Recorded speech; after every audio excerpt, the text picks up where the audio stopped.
Hello, my ghouls and goblins. I'm Special Agent Taylor. Two possibilities exist. Either we are alone in this universe, or we're not. Both are equally terrifying. Arthur C. Clarke said that, and it rings true today as we still find ourselves looking towards the sky. Let's try and see if we can get any closer to the answer, with top 5 classified NASA reports that prove aliens exist. Let me know down below. Do you think you'll see little green men unveiled in your lifetime? See the president shaking hands with a gray? Sound off in the comments below. Number 5, the story of Edgar Mitchell. Edgar Mitchell is a storied man. He's part of an incredibly exclusive club out of 12 other people who can claim that they have seen the Earth standing on the surface of the moon. I assume they all have a group chat together. He's best known for typing 80 lines of code to save the Apollo 14 mission as it descended to the moon in 1971. He was the 6th man to ever walk on the moon, and he is a devout believer in aliens being out there. He insists that he knows that top government and military officials were hiding the truth behind aliens in New Mexico. He said it was a known secret that alien spacecraft were responsible for disabling nuclear missiles and shooting them down, supposing that aliens are directly involved in intervention to prevent us from destroying the planet. Which, if that's the case, I've got nothing but thanks to give for our extraterrestrial friends. Thanks for that. We're not that responsible. He goes on to insist that the Roswell incident was real, and the government had covered it up and buried it as a conspiracy theory to deter people from finding out the real truth, which he believes NASA thinks the public simply wouldn't be able to handle. In 2004, he told a Floridan newspaper that he knew of a secret cabal inside the American government that was responsible for studying alien bodies, and that after JFK, this group no longer answered to the president and didn't include the commander-in-chief in their briefings. Mr. Mitchell is quoted as saying, "They all know that UFOs are real. The question is, where are they coming from?" Now, NASA didn't quite have the same tune. NASA themselves obviously denied all of Mitchell's statements, saying that Edgar Mitchell is a great American, but we don't share his opinions on this issue. Well, of course. If you've been sitting on a secret for 60 years, you're not gonna fold over one guy, but a bunch of evidence? Well, maybe. My goblins, you know what time it is. If you've been digging the scares, stick around and subscribe for some scary stuff every single day.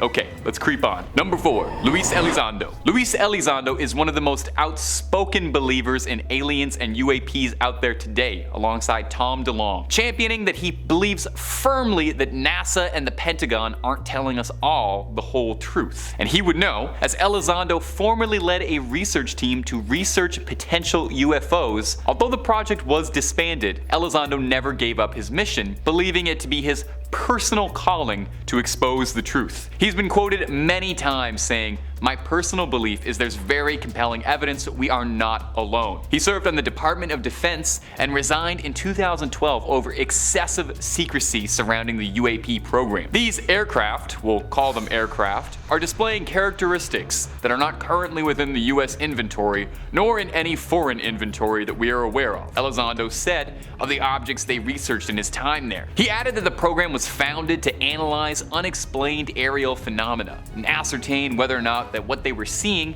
is a threat to national security or not. Kind of unnervingly, when asked about that, he said, "We found a lot. We identified anomalous aircraft that are seemingly defying the laws of aerodynamics." Which, oh hey, coming from the mouth of someone who worked at the Pentagon, that seems just a little bit suspicious, right? Right? Not just me? The quote continues, "Things that don't have any obvious flight surfaces, any obvious forms of propulsion, and maneuvering in ways that include extreme maneuverability beyond, I would submit, the healthy G-forces of a human or anything biological." Elizondo's gone so far in the past as to suggest that he thinks the US government has fragments of UFOs or UAPs somewhere, reverse engineering it to learn all their secrets. Sounds extremely like someone higher up didn't want people finding out about whatever Elizondo was getting onto. And why not? Number 3, the signal. Now, when it comes to aliens, we all kind of assume in the back of our heads that our first direct contact with them is going to be very up close and personal. That they'll come down and hopefully we'll see them face to face or face to mandible, or perhaps we'll see their ships descending on us and it's already too late. But what if our first contact was something else? A radar signal, a noise through the silence of space. In 2003, astronomers working for the SETI, short for the Search for Extra Intelligence, a project dedicated to hunting for extraterrestrial life, were using a massive telescope to look to the stars. Now, nothing much came of it except for a series of unexplained radio signals from the skies. These signals all disappeared over time time except one, which was growing stronger and stronger. The signal comes from somewhere between the constellation of Pisces and Aries, and curiously, the signal is at a frequency that absorbs and emits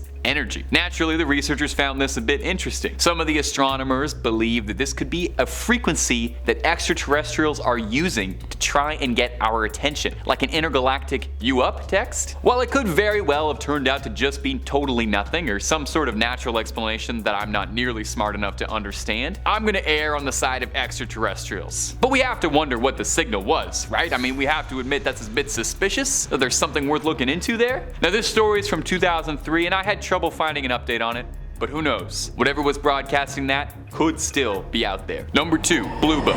Now, I think we all kind of secretly suspect that some of our tax dollars are going to research aliens. I mean, what else are they doing all day? Well, in one form or another, government agencies have always been researching UFOs and UAPs. Since 1949 to 1969, Project Blue Book was the code name for a secret government research division dedicated to analyzing UAP technology, analyzing whether or not UAPs on record were threats to air and national securities, and just what any of this stuff in the sky was. It was basically the closest thing we had to a real-life X-Files department, as far as we know. I mean, there could be an even more secret one. Surely with all that government money, they must have found something special, right? Well, if you'd like to feel like Agent Mulder yourself, you can scroll through 130,000 pages of declassified documents from UFO specialist John Greenwald, who made it all available for free online. He's a defender of free information. Greenwald says secrets are not bad things. I think we should know about this, and it should be in the history books. John,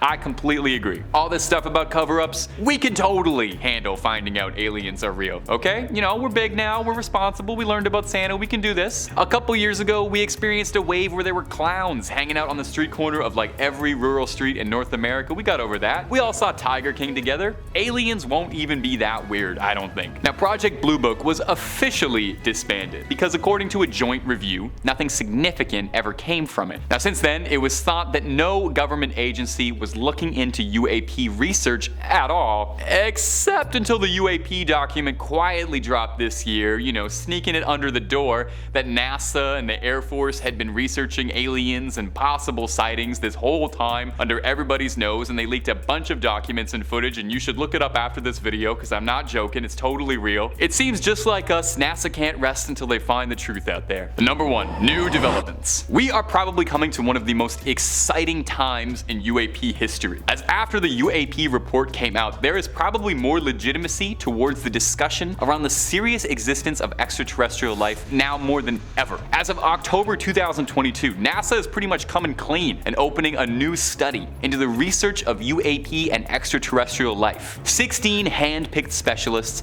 have been selected to analyze former data and determine how to go forward observing future events. Now, the study is less focused on whether or not previous sightings are confirmed UAPs, since it's kind of hard to ascertain with missing data. So it's more focused on what observations will be needed to understand UAP sightings going forward. The team is going to include researchers and key personnel from all divisions, all walks of life, notably including former astronaut Scott Kelly, who formerly served as a pilot for the Space Shuttle Discovery, and also once held the world record for most days in space, so he probably knows a thing or two about objects floating in the stars. Now, Kelly himself doesn't personally believe aliens have been to Earth yet, saying, "I think there's life in the universe. Hopefully intelligent life, but I don't think they visit planet Earth." So there's some skeptics on the team, but hey, at least they're finally coming out to get to brass tacks on this thing. Officially, openly, the government is talking with us about studying this phenomena. This is amazing. Now, you know how scientists are. They gotta have some numbers on a paper before they'll believe it. An associate administrator at NASA, Thomas Zerbchin, said, "Data is the language of scientists and makes the unexplainable explainable. Exploring the unknown of space and the atmosphere is at the heart of who we are at NASA. This is maybe the most exciting